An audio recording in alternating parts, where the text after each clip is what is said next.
स्वागत आहे मंडळी. मजेत आहात ना सगळेजण?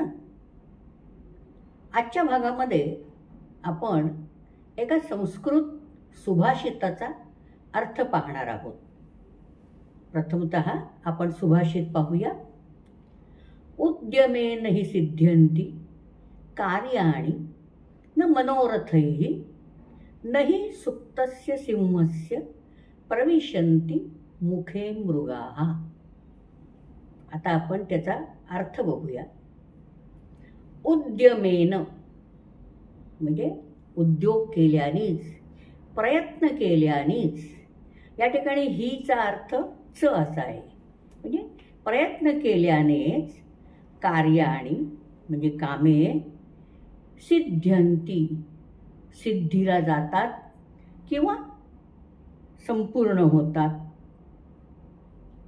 न मनोरथही केवळ मनोरथ करून, केवळ मनात इच्छा बाळगून कार्यसिद्धीत जात नाही.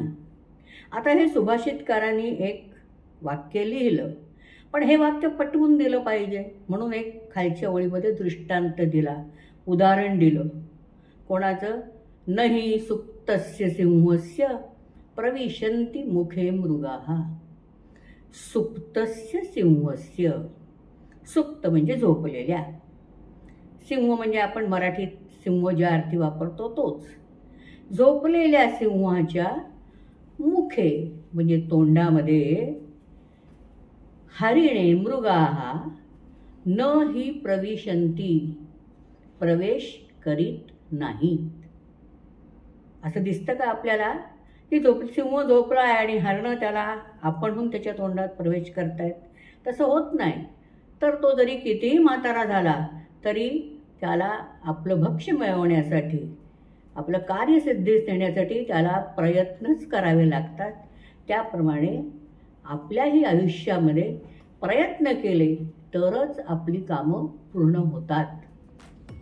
आज आपण इथेच थांबूया. लवकरच भेटू पुढील भागामध्ये. तोपर्यंत माझ्या या वाहिनीला आपण लाईक, शेअर आणि सबस्क्राईब करा आणि आठवणीने कमेंटही द्या. जयतु संस्कृत.